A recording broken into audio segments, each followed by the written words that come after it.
Il s'agit d'une affaire de financement d'une campagne électorale. Il s'agirait d'ailleurs d'une affaire de financement de la campagne électorale d'Édouard Balladur en 1995, dont je rappelle que Nicolas Sarkozy n'était pas le directeur de campagne. Aujourd'hui, j'entends certains socialistes, dont M. Moscovici, dire que c'est une affaire d'État, que nous sommes là devant des faits gravissimes qui entachent le pouvoir en place. Non, et qui met en cause, soi-disant, la République irréprochable voulue par Nicolas Sarkozy. Eh bien, moi, je le dis, nous sommes bien dans une République irréprochable où la justice fait son travail, entend, enquête, met en examen. Et encore une fois, une mise en examen, comme je l'ai entendu de M. Nicolas Bazir, ne vaut pas non plus condamnation. Donc, restons bien attachés à la signification des mots, à la réalité des actes et surtout à ne pas faire d'amalgame. C'est pas parce qu'on est proche de quelqu'un, voire proche de Nicolas Sarkozy, qu'on est Nicolas Sarkozy en personne. Je crois qu'il faut être extrêmement vigilant et extrêmement prudent et respectueux de ne pas faire d'amalgame dans les mots qui sont utilisés. Alors lorsque les socialistes parlent de scandale d'État, ils vont trop loin ?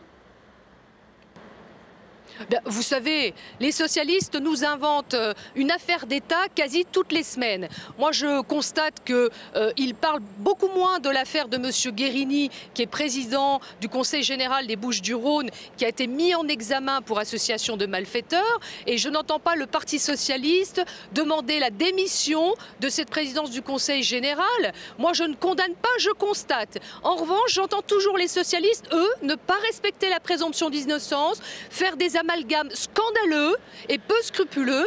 Et j'invite à chacun, dans une démocratie, à constater qu'à quelques mois des élections présidentielles, eh bien, la justice fait son travail, auditionne, entend, enquête. Mais je n'accepte pas que dans notre pays, qui est une démocratie, un état de droit, nous fassions l'amalgame entre proches d'eux et la mise quasi en accusation du président de la République. Ceci dit, Nicolas Sarkozy était porte-parole de la campagne d'Édouard Balladur. Il était donc très proche, donc on peut penser qu'il savait comment s'organiser, comment était financée la campagne.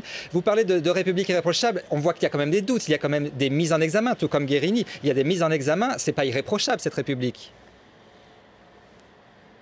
Une mise en examen, je viens de le dire pour l'un ou l'autre des personnes que vous venez de citer, ne veut pas dire condamnation. Voilà. J'observe que pour certains responsables politiques, mise en examen veut immédiatement dire de sortir, par exemple, d'un gouvernement. J'entendrais à ce que M. Guérini, lui, eh bien, ne soit plus non plus à la tête du Conseil général de son département des Bouches-du-Rhône.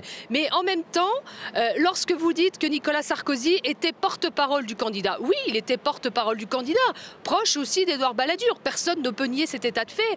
Pour autant, est-ce que cela veut dire qu'il faut associer Nicolas Sarkozy à des actes? Eh bien moi je dis stop aux amalgames scandaleux et je dis encore une fois, je constate que grâce à Nicolas Sarkozy, nous sommes bien dans une République irréprochable puisque vous le constatez par vous-même, la justice fait son travail. Nicolas Bazir vient d'être mis en examen, il n'est pas condamné, il est mis en examen, il a donc été entendu par la justice.